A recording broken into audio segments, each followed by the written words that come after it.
Excellent, and give it up for the one and only Keith Brokenshire.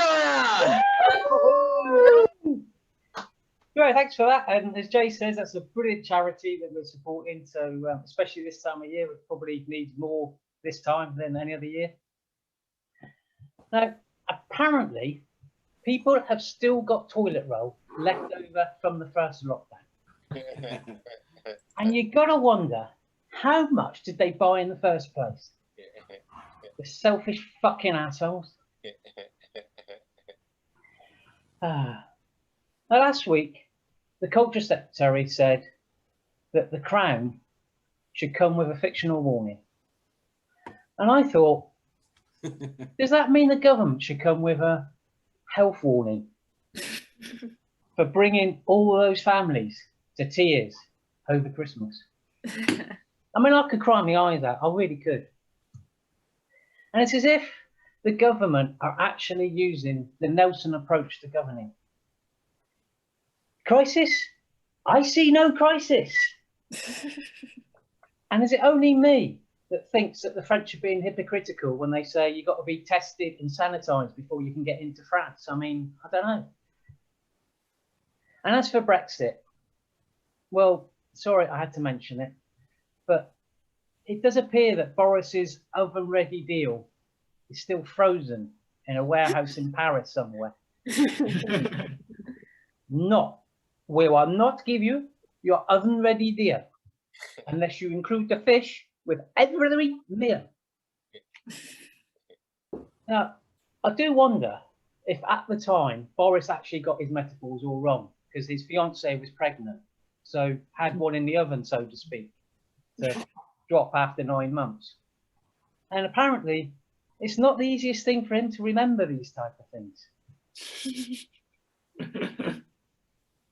I found out I got some Irish in me the other week. I've been drinking Guinness all day. Now, did you know that 62% of men interviewed did not wash their hands after using the loo? And the reason being was there was no need because their genitals were clean. You're missing the bloody point. You can't open doors with your genitals. You fucking dirty pricks. So let's just hope that 62% of men are now singing happy birthday to their genitals. Or at the very least, sanitising them. Now, the BBC the other night said that Joe Biden was going to be like soft jazz to Trump's heavy metal. And I've always thought that Trump was more of a rap artist. It's just I forgot to put the C in front for cunt. All the crap he's inflicted in the world. So let's hope that they can use a crowbar to get him out when the time's right. Still, it's nice to see that we've actually voted in a world leader that's got a decent haircut.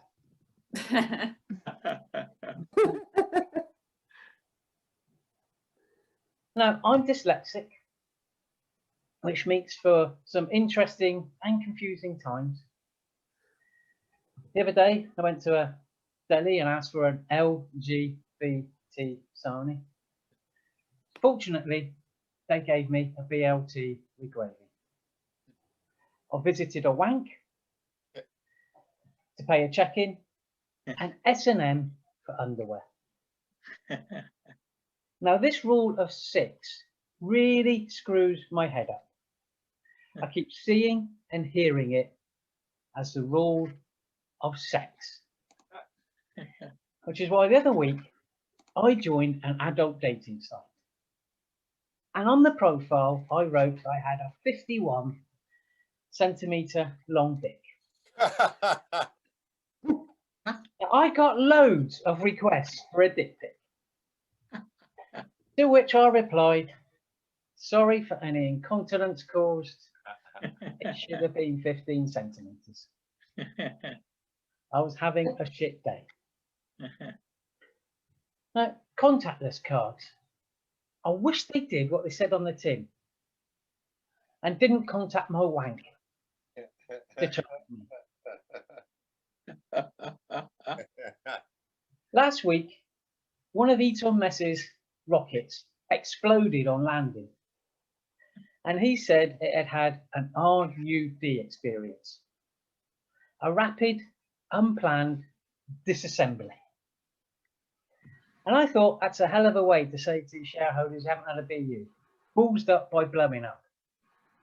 And then I realised I've had a few RUDs in my time, generally when I'm watching porn.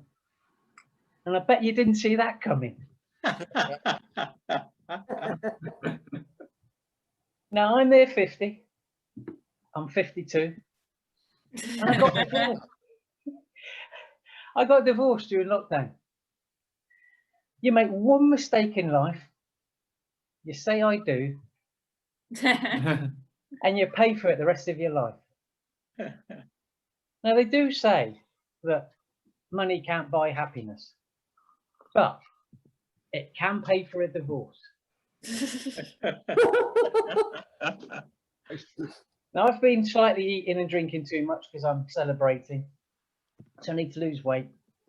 And they do say that sex is the best form of exercise. Although I can only actually do that virtually at the moment. Although thinking about it, I have still got some of those emails left from that website. So if I'm lucky, I'll be able to meet someone in person. And then I can have a RUD experience with them. Well, I'm not going to lose much weight virtually, am I? So, no, I hope you all stay safe over Christmas. And don't forget to protect your granny with the rule of sex over... Sorry, with the rule of 6 and some sherries over Christmas. Thank you very much, Hokey Broke Show. It's been a pleasure. Very good, very good, very good, very good. Now, I just want to pick up on one thing because Keith was talking about marriage and divorce and so on and so forth. And I'll be honest with you, I was very nervous when I got married. I was very, very nervous. And I remember going to the registrar's office and you know the question that you have to answer, which is I do. I was so kind of like all over the place that I kind of wanted him to give me a visual clue of when to say it, right? And he said to me, "You'll know exactly when to say it, okay?" And I was like, "Fine, great." So I was there, I was in my own world, and I was kind of like, "Okay, this is a nerve-wracking experience. This is a nerve-wracking experience." And then when he started going, "Is there anybody here who would dispute this marriage?" I looked at him and he did this and I went, "Oh, does that mean I do?" Luckily, I kept my mouth shut and my wife gave me a very stern look. Fucking dare say anything like that, okay? But bless you, let's do another round of applause for Keith Brokenshire. Very, very good, very, very good.